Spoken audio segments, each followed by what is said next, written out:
We're gonna be okay now.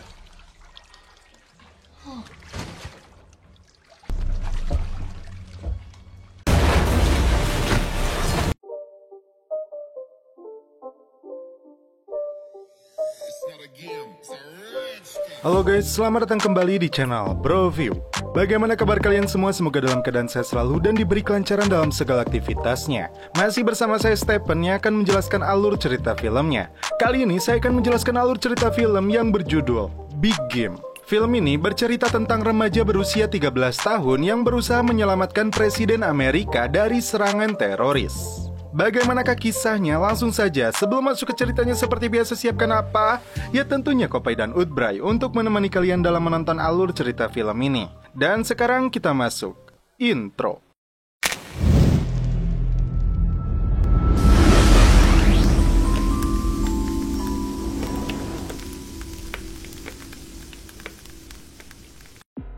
Di awal film, diperlihatkan seorang pemburu rusa yang bernama Tapio dan anaknya yaitu Oskari. Sejak kecil, ayah Oskari menghabiskan waktunya untuk berburu. Itu terlihat dari puluhan foto yang terpajang di basecamp mereka.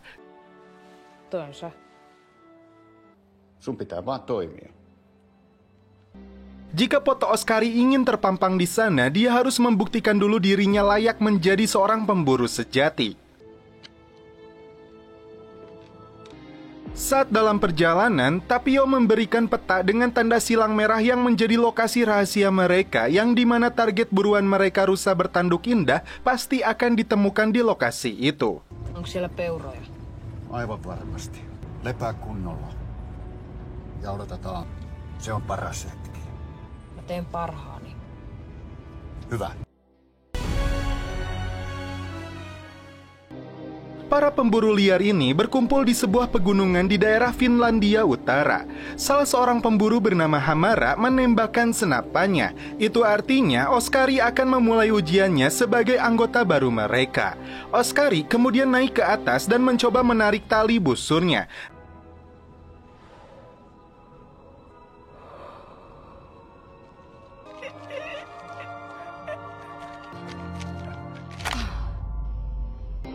Namun tenaganya masih belum cukup kuat hingga Hamara memintanya untuk kembali pulang. Tapio kembali meyakinkan Hamara bahwa anaknya layak untuk menjadi seorang pemburu dan siap untuk dikirim ke hutan seorang diri selama 24 jam.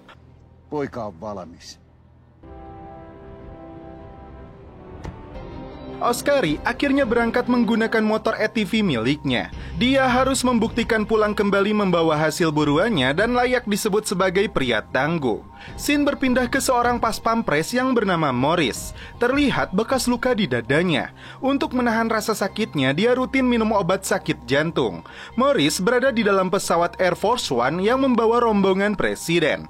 Terlihat presiden sedang duduk santuy sambil membaca berita.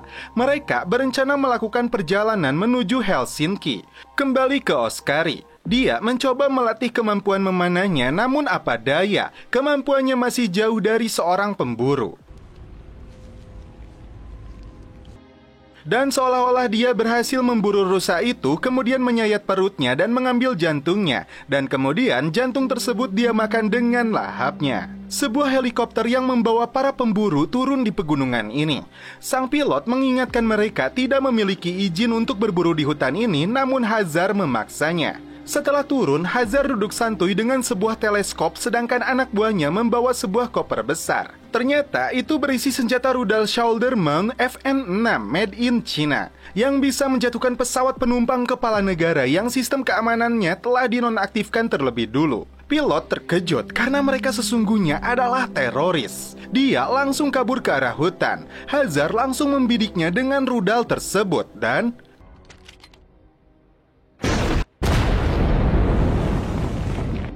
keberhasilan tes rudal itu dia kirimkan ke seseorang yang tidak diperlihatkan wajahnya. Kembali ke Air Force One yang dikawal 3 jet tempur. Morris masuk ke ruangan kokpit dan menanyakan posisi mereka kepada pilot. Setelah itu Morris keluar dan mengunci pintunya. Tiba-tiba mereka mendapat informasi serangan ditambah sistem keamanan Air Force One berhasil diretas. Morris segera membawa presiden ke kapsul penyelamat. Bahkan presiden tidak sempat memakai satu sepatunya. Setelah Setelah presiden berhasil keluar dari pesawat, pas pampres lainnya melakukan penerjunan dengan menggunakan parasut. Namun ternyata tidak ada satupun parasut yang terbuka. Di luar dugaan, Morris ternyata seorang pengkhianat. Dia bahkan menembak rekannya sendiri. Setelah dia berhasil terjun, pesawat presiden terkena tembakan rudal dan bisa dipastikan pelakunya adalah Hazar dengan rudal udara yang dia uji coba sebelumnya. Oscari yang sedang berada di hutan dikejutkan dengan munculnya cahaya yang ternyata adalah pesawat Air Force One yang jatuh di dekatnya.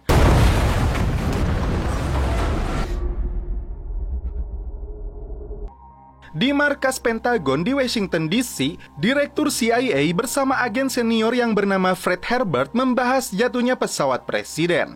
Mereka kehilangan kontak dan melaporkan kejadian ini langsung kepada wakil presiden. And its entire fighter escort fell off the grid. A minute here, just to be clear, for all we know, Herbert bisa memastikan ini adalah serangan teroris. Bahkan pelakunya menggunakan senjata rudal buatan Cina dan ada orang dalam di pesawat Air Force One untuk menonaktifkan sistem perisainya. Dan yang bisa mereka lakukan saat ini adalah mencari keberadaan presiden, membawanya pulang dan menghabisi pelakunya.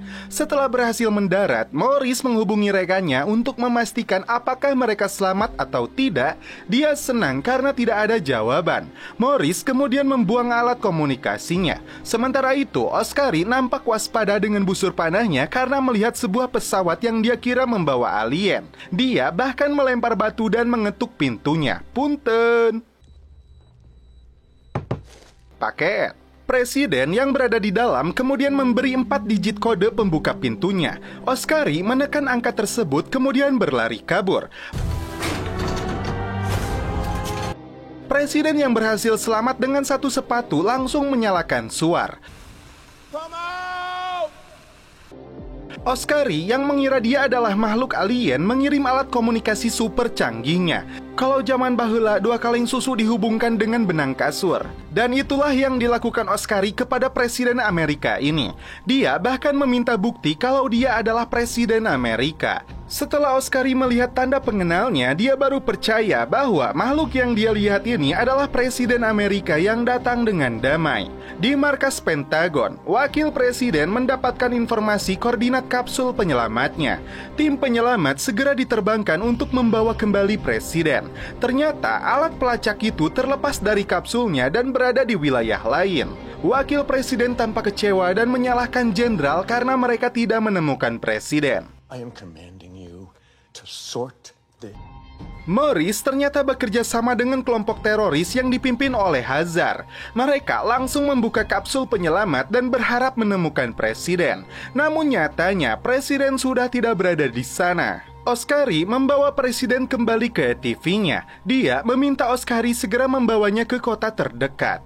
Namun karena ini hutan dan wilayah kekuasaannya, presiden mangut saja dengan keinginan bocah ini. My rules. Dia duduk di belakang sementara Oscari mengemudi.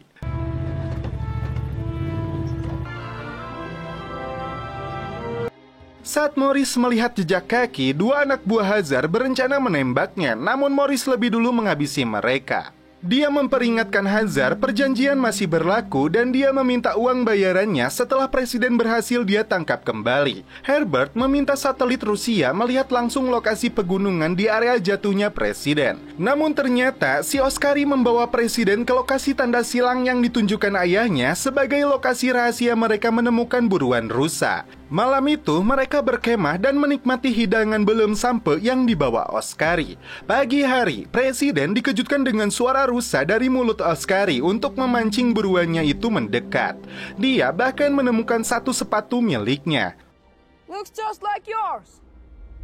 Morris dan Hazar yang melakukan pengejaran mendengar suara dari arah bukit. Oscari dibuat terkejut ketika melihat sebuah freezer. Ternyata itu berisi kepala rusa yang dikirim oleh ayahnya sebagai hadiah ulang tahunnya.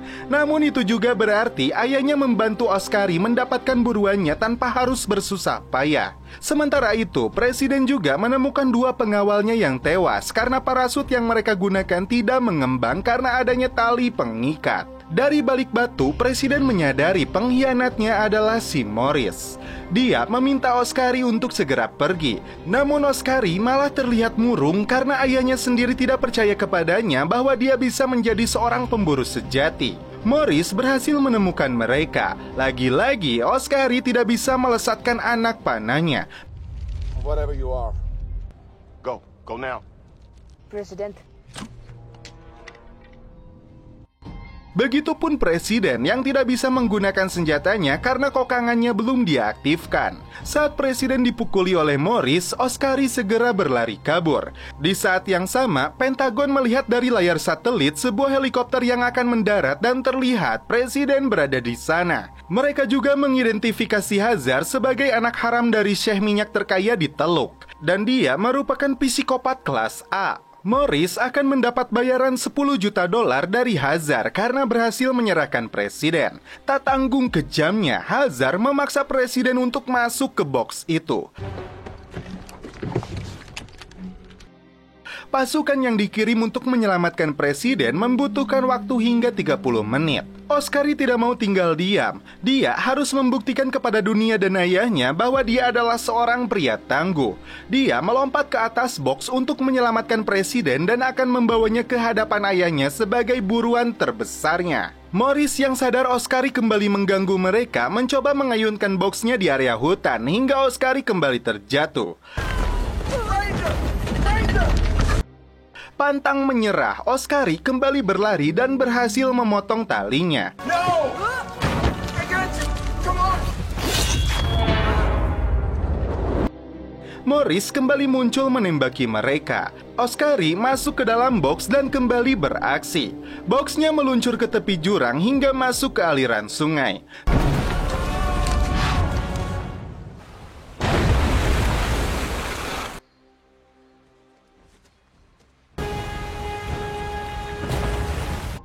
Saat mengambang di atas danau, mereka menemukan pesawat Air Force One.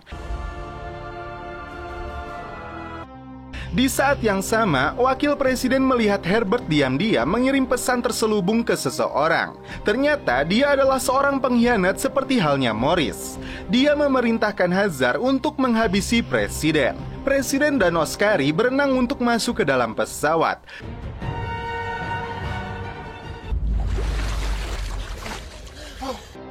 Sejenak mereka merasa aman, namun ternyata Hazar datang kembali dan berencana meledakkan pesawatnya agar presiden tewas di dalamnya.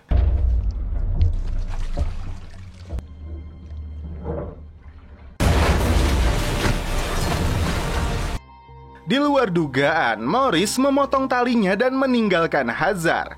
Karena merasa dikhianati, Hazar dengan tangannya sendiri berusaha menghabisi presiden.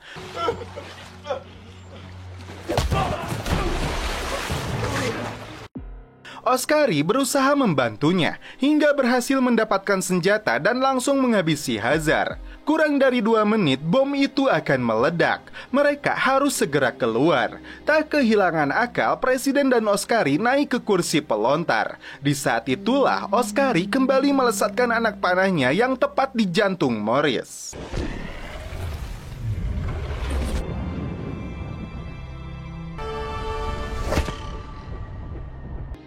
Tidak berhasil menusuknya, namun cukup membuat Morris terkena serangan jantung dan jatuh dari helikopter. Ledakan besar terjadi yang membuat danau itu mengeluarkan puncratan air yang sangat kuat. Bahkan beberapa ikan hinggap di mobil Tapio. Dia dan pemburu lainnya ditangkap pasukan SEAL karena dianggap teroris.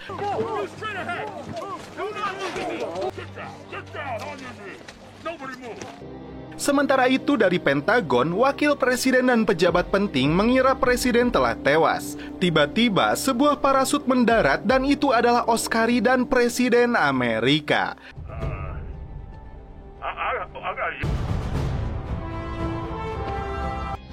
Tapio terlihat bahagia karena anaknya kini benar-benar menjadi pria tangguh dan berhasil mendapatkan buruan besarnya. Just so you know, so is he. Bravest man I've ever met. Herbert yang gagal dengan rencananya masuk ke toilet diikuti wakil presiden. Di luar dugaan, dia membantingnya hingga tewas. Para pemburu ini mengabadikan momen saat Oscari bersama presiden dan foto dirinya dipajang di base camp mereka. Dan setelah itu film pun berakhir. Oke guys, bagaimana menurut kalian alur cerita film dari Big Game ini? Film ini mengajarkan saya bahwa ada value lain yang harus dimiliki seseorang selain keberanian, yaitu kebaikan hati. Bahwa sebagaimana yang berkali-kali diungkapkan oleh sang presiden, kekuasaan adalah hal yang relatif. Sehari sebelumnya dia memimpin pasukan terhebat di dunia, tapi bahkan hari ini dia tidak dapat memesan pizza sekalipun. Akan tetapi, Popeye selalu ada. Mantap. Oke guys, cukup sekian alur cerita film ini. Salam penutup seperti biasa dari kami. Mohon maaf bila ada kata-kata yang kurang berkenan di hati kalian. Mohon dimaafkan ya. Salam perfilman duniawi. Keep enjoy.